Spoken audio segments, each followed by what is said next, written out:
Bien, chers amis, nous amorçons aujourd'hui une nouvelle série d'émissions.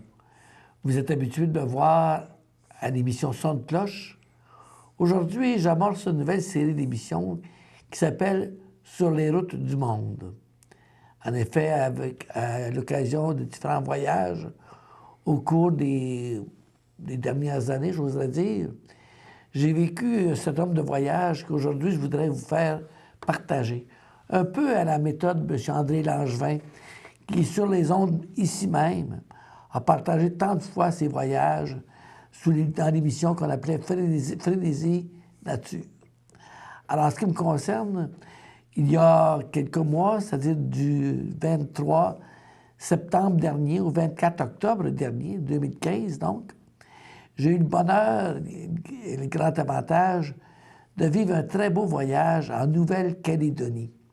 Vous demandez sans doute où est la Nouvelle-Calédonie, qu'est-ce que c'est et pourquoi êtes-vous allé en Nouvelle-Calédonie? La réponse se trouve tout à côté de moi. Il s'agit de l'abbé Berthier Lavoie. Berthier est le plus jeune prêtre du diocèse, dans le sens c'est le dernier ordonné. Et Berthier a vécu comme missionnaire québécois, mais missionnaire en Nouvelle-Calédonie, chez les Frères du Sacré-Cœur, pendant 40 ans. Alors, étant ordonné prêtre récemment, il m'a invité à l'accompagner en Nouvelle-Calédonie, et c'est ce voyage-là que dans cette première série d'émissions, nous vous présenterons. Alors, bonjour Berthier. Là. Bonjour Claude. Puis bienvenue sur les routes du monde. Ça me fait plaisir d'inaugurer cette émission. Oui, que nous avons partagé ensemble pour la Nouvelle-Calédonie. Alors, si tu disais que toi, qu'est-ce qui t'a amené en Nouvelle-Calédonie, puis où c'est ça, la Nouvelle-Calédonie? Oui. La Nouvelle-Calédonie est située à l'est de l'Australie. Tout le monde sait bien que la Terre est plus ou moins ronde, donc c'est sous nos pieds, ou presque, aux antipodes de notre pays. Et ce qui m'a amené là, eh bien, ça a été la mission des Frères du Sacré-Cœur en 1972, où j'étais jeune religieux. Et puis, avant de s'engager de façon définitive, les supérieurs souhaitaient que l'on fasse une expérience apostolique. J'ai donné mon nom, j'ai été retenu, et je suis tombé amoureux de la Nouvelle-Calédonie, et j'y suis resté 40 ans. Et la Nouvelle-Calédonie étant une île, hein, Oui. dans le Pacifique. Oui. Une île qui comporte actuellement autour de 350 000 personnes. À peine. À peine, hein? Oui. Et située entre la Nouvelle-Zélande et l'Australie. Oui. Dans le Pacifique. Dans le Pacifique. Et c'est un pays français. Bon, voilà. C'est un pays qui relève de la France, mais qui a depuis quelques années le statut de pays sans être indépendant. C'est encore un pays dans la France. Alors, c'est ce pays-là que nous allons parcourir ensemble au cours des prochaines semaines. Et nous allons vous indiquer au fur et à mesure sur la carte qu'on a ici, hein, les endroits, principaux endroits. Oui. Et on peut dire que la Nouvelle-Calédonie est comme une île paradisiaque, hein, avec toute cette mer qui l'entoure, les coraux et puis les personnes aussi. Alors, quand on arrive en Nouvelle-Calédonie, voilà le premier endroit où l'on arrive, c'est Nouméa, la capitale. Alors, la capitale d'un pays comme ça, combien de personnes? C'est la moitié de la population du pays qui vit dans la capitale. L'autre moitié est répartie à l'intérieur, ce qu'on appelle la brousse et les îles. Mais la moitié de la population se trouve dans la capitale. Et ça vit de quoi, surtout? La grande richesse de la Nouvelle-Calédonie, c'est un caillou de nickel. Donc, c'est le 3e producteur de nickel au monde. Et les gens travaillent de la mine. C'est la grande richesse de la Nouvelle-Calédonie. C'est pour ça qu'on va vouloir se côtoyer des paradoxes. Hein? Oui. Les gens semblent vivre pauvrement. De fait, c'est assez simple comme style de vie. Mais par contre, tu as des automobiles, tu as différents accessoires là, très modernes aussi. Hein? Oui. Tu as la tradition, oui. qu'on appelle la coutume. Oui. Et puis, tu as des éléments tout à fait d'aujourd'hui. Oui. Ceux qui ont du travail et qui travaillent à la mine, entre autres, ont d'excellents salaires. Mais il existe aussi un écart énorme entre la population la plus pauvre qui, elle, ne bénéficie pas des retombées de la mine. Et entre autres, nous allons vivre la plupart de nos périples dans cette partie la plus pauvre, qui est ce qu'on appelle la brousse. Hein? Oui. Alors, toi, Berthier, tu as été missionnaire spécialement dans ce bout-là ici. Hein? Oui, à La Foix, 20 ans, Bourail, 4 ans, et aux pays voisins, au nord de la Nouvelle-Calédonie, plus haut qu'OVA encore. OVA, j'ai vécu 4 ans aussi à OVA, et au Vanuatu, le pays voisin. Vanuatu, il faut dire aux gens que c'est le pays qui a été dévasté complètement par un ouragan au cours du printemps dernier, je pense. Au début de l'année 2015. C'est ça, hein? Le Vanuatu, c'est un pays encore plus pauvre. Très, très pauvre, très pauvre. Alors, durant notre séjour, nous allons donc aller à La Foix. Nous allons voir le collège où tu as enseigné, où tu as été directeur pendant 20 ans. Pendant 20 ans. Nous allons aussi aller à Bourail. Oui. Bourail étant l'endroit où les frères du Sacré-Cœur sont actuellement. Oui, ils sont arrivés en 1954 et c'est encore l'endroit où se trouve, je dirais, le centre de la communauté des Frères du Sacré-Cœur en Nouvelle-Calédonie. Donc, on va aller là aussi. On va aller ici à Moindou. Oui. Boulou-Paris aussi, parce que c'est sur la route. Oui. Et puis, on va descendre fréquemment vers Nouméa aussi, parce que c'est la ville, c'est là d'où tout part, dans le fond. Oui. Ensuite, notre périple va nous amener ici à une très belle île. L'île des Pins. Voilà qu'il y a 4 îles qui sont du pays, mais en dehors de ce qu'on appelle la Grande Terre. Oui. Vous avez ici l'île des Pins. Alors, une île très touristique aujourd'hui. Oui. Où la misère ou la simplicité, la simplicité volontaire. La simplicité, oui. Qui frôle la pauvreté, mais qui frôle la grande richesse aussi. Hein. On a vu des hôtels qui affichent à 1 000 $ pour la nuit. Oui. Hein. Alors, on vous montrera ces installations-là pour le tourisme ultra chic. Donc, on va aller à l'île des Pins sans dormir là, par exemple. Oui. On va monter ici, parce qu'il y a une autre île qui s'appelle Maré, une île qui s'appelle Lifou, une île qui s'appelle Ouvéa, où nous irons aussi par avion, parce que c'est assez loin de la Grande Terre ici. Oui. On ira à Ouvéa. Ouvéa, si tu nous parlais de cette île-là. Ouvéa, c'est un atoll renversé, donc pour ça qu'il a le plus beau lagon du monde. Et c'est une île qui a été peuplée en partie par des gens qui venaient de Wallis et Futuna, qui sont descendus, c'est une longue histoire à raconter, et qui sont venus peupler le nord de l'île et le sud de l'île. C'est pour ça qu'on parle la même langue. Ouvéa, c'est une île moitié catholique, moitié protestant, où j'ai vécu, moi, pendant 4 ans. Une île qui n'a pas d'eau potable. Hein, il faut dessaler l'eau de la mer pour boire, parce que c'est une île qui n'a pas de montagne, hein, vous avez vu, et qui n'a pas d'eau potable.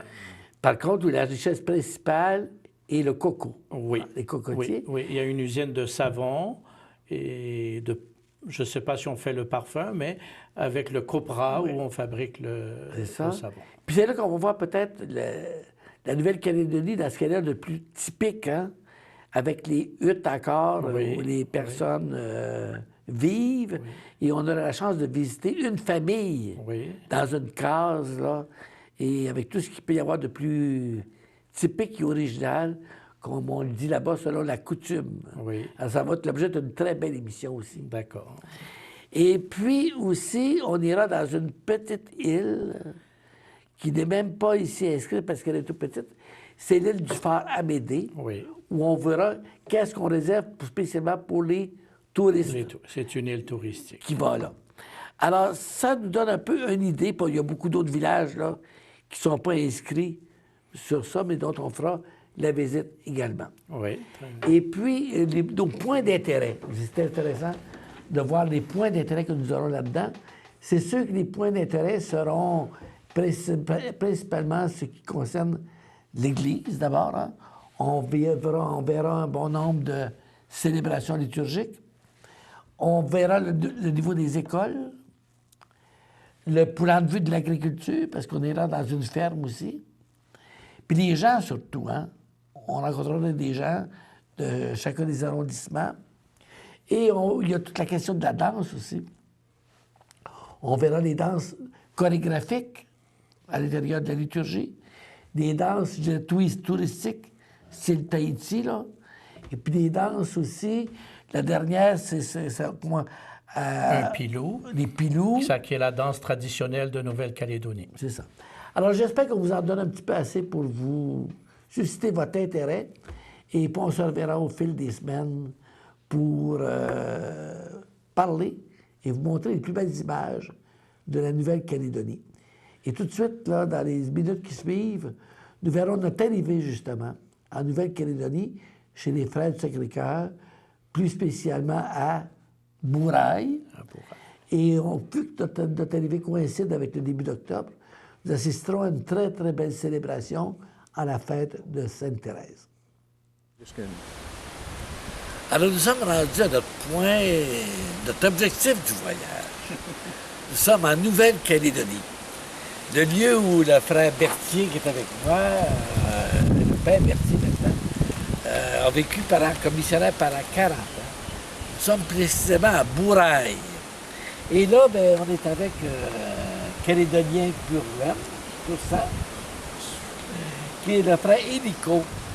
Le frère Hélico est un frère du Sacré-Cœur qui vit ici. Nous sommes chez lui avec sa communauté. Et le frère Hélico, en même temps, il est le supérieur provincial des frères maristes, des frères plutôt du Sacré-Cœur, de l'Océanie. Alors, ça me fait plaisir, frère Hélico, de recevoir dans ton pays. Et tu peux nous dire qu'est-ce qui se passe ici, là, dans cette maison de la communauté des frères du Sacré-Cœur? Ici, c'est la communauté de Bourail. Oui. Le premier bâtiment, c'est la maison des frères. Oui. Le deuxième, c'est la maison des juvénistes. C'est pour les jeunes Qu'on a vu étudiants tout à l'heure, là, oui. qui fréquentent un peu le réseau des écoles de Bourail, surtout les lycées et collèges Sacré-Cœur. Alors d'ailleurs, vous remarquez par la physionomie du frère Hélico que c'est un frère qu'on peut dire relativement jeune. Chez nous, les frères, on est habitués de les voir un peu plus âgés. Non? Il y a des jeunes vieux et des vieux jeunes. Alors, Berthier a vécu ici pendant une quarantaine d'années en Nouvelle-Calédonie. Et Berthier, qu'est-ce qu'on peut s'attendre à voir au cours des prochains jours? Là? On ne va voir que des belles choses. Hein?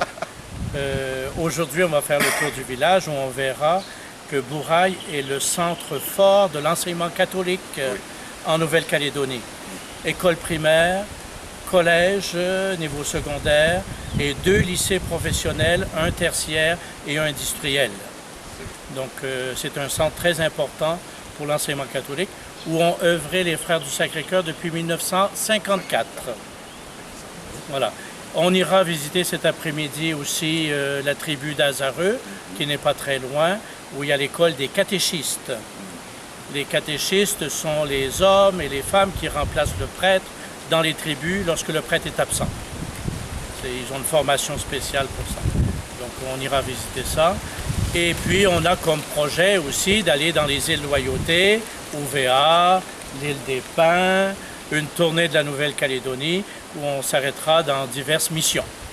Et évidemment, on n'oubliera pas la foi, où j'ai vécu 20 ans, où j'ai été directeur et professeur, et ça a toujours été le meilleur, le plus beau des collèges de l'enseignement catholique. Voilà, en gros. Et frère Nico, les frères d'ici maintenant, aujourd'hui en 2015, qu'est-ce qu'ils font là, actuellement dans la région ici? Ici, en Calédonie, il n'y a que Bourail, nous, c'est les internats. Oui. Travailler dans les internats. À Nouméa, c'est le frère Philippe Loza, qui est directeur adjoint à Saint-Pierre-Chanel. Alors c'est ça, il y a des frères, puis il y a des frères qui s'occupent d'entretien. Puis... Alors, on se retrouve, bien chers amis, on se retrouvera là tout au long du voyage. On vous apportera des belles images de Nouvelle-Calédonie. Parce qu'on a encore plein de choses à vous dire. Et à vous montrer. Et à vous montrer. Voilà. Alors, Foyer Saint-Jean, c'est la résidence où nous demeurions, résidence des Frères du Sacré-Cœur. Et vous voyez ici la belle nature, hein? Les beaux palmiers qui sont sur le terrain de la résidence. Alors c'est là que, voyez-vous encore une fois, hein, les beaux paysages, la résidence des novices ou de ceux qui sont associés aux frères. Et ça ici, voilà la résidence où nous demeurions. D'ailleurs, je me vois ici là, en agréable posture. Berthier, tu as quelque chose à ajouter? Oui, cette résidence sert à servir et sert de noviciat et de résidence pour les frères. Là, ce que nous voyons, Foyer Saint-Jean, c'est la résidence des étudiants ou des aspirants pour la vie religieuse. Et nous avons le supérieur provincial, le frère Hélico, qui est un Wallisien. C'est ça. Oui. Et vous voyez hein, que la technique, on a dit que c'est un pays pauvre, mais en même temps, il y a les moyens techniques hein, très modernes. Les deux hein, se coexistent ensemble. Tout à fait. Oui. Le frère Hélico a été supérieur provincial pendant 3 ans et là, il vient de passer la main à un frère du Vanuatu. Le Vanuatu qui est un pays voisin, mais qui appartient à la même province communautaire des Frères du Sacré-Cœur en Océanie. Hein, les Frères du Sacré-Cœur ont comme pays Wallis et Futuna, Vanuatu et Nouvelle-Calédonie comme province communautaire. Et si on remarque aussi, le frère Hélico ici est assez jeune par rapport à la moyenne des frères ici au Canada. Oui, en Océanie, la moyenne des frères est plutôt jeune. C'est ça. Et on s'en va maintenant, on est arrivé hein, à Tomo, et nous sommes le 3 octobre 2015, et on te voit ici, Berthier, avec justement une Calédonienne, et c'est la fête de Sainte-Thérèse. Oui. Et là-bas, c'est très important, la fête de Sainte-Thérèse. Oui, chaque année, depuis 1936, le premier dimanche d'octobre est une grande fête en l'honneur de Sainte-Thérèse, qui est la patronne des missionnaires.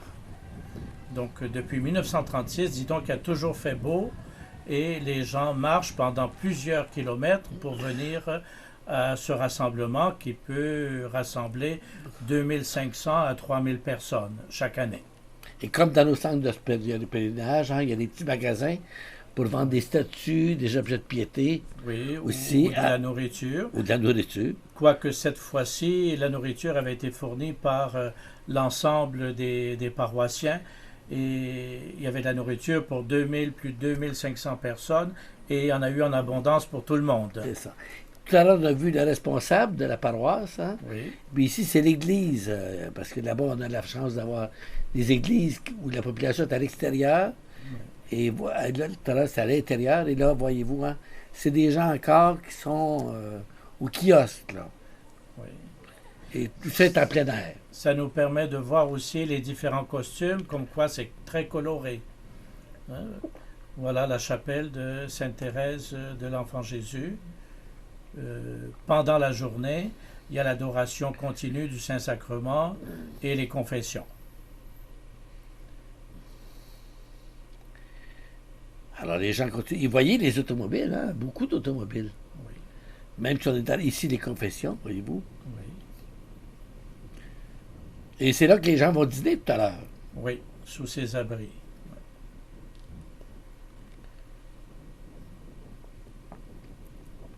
On voit des costumes colorés ici aussi, hein? Il y en a que pour venir à ce rassemblement, on marchait une journée et demie ou toute la nuit pour venir au rassemblement.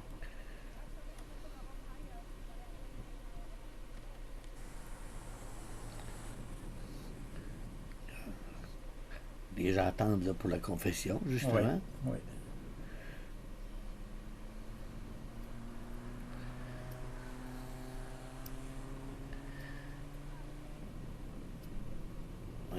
Regardez des beaux costumes encore. Hein?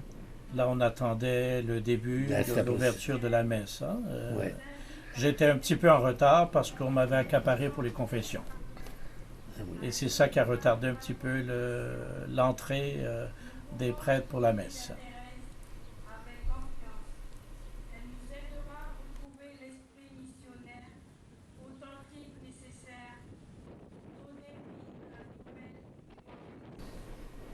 Alors, voici les abris hein, aussi, où les gens vont assister à la messe, une partie. Et voyez-vous l'hôtel extérieur.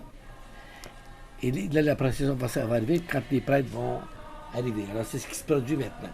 Le début de la messe.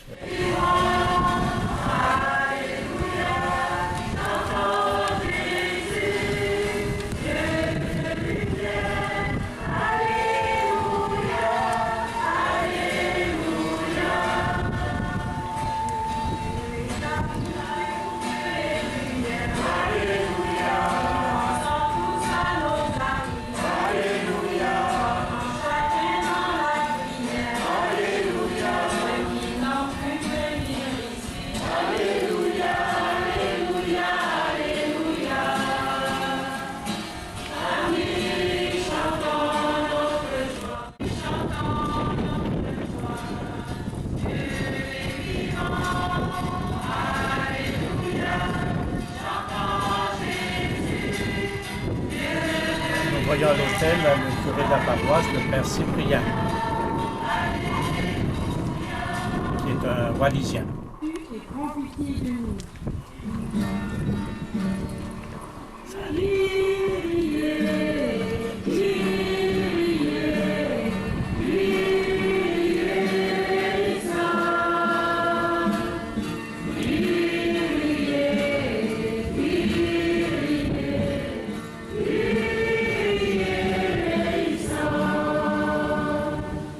Ô Christ, tu sais notre désir de bonheur.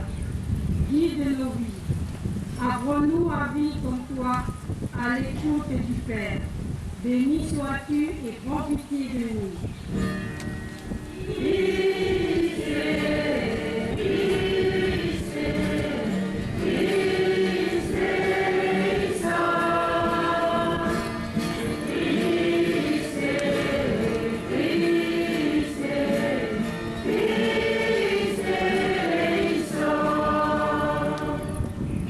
Seigneur, tu veux faire de nous des saints, envoie-nous ton esprit. Apprends-nous à vivre comme toi, tournés vers le Père. Béni sois-tu et prends pitié de nous.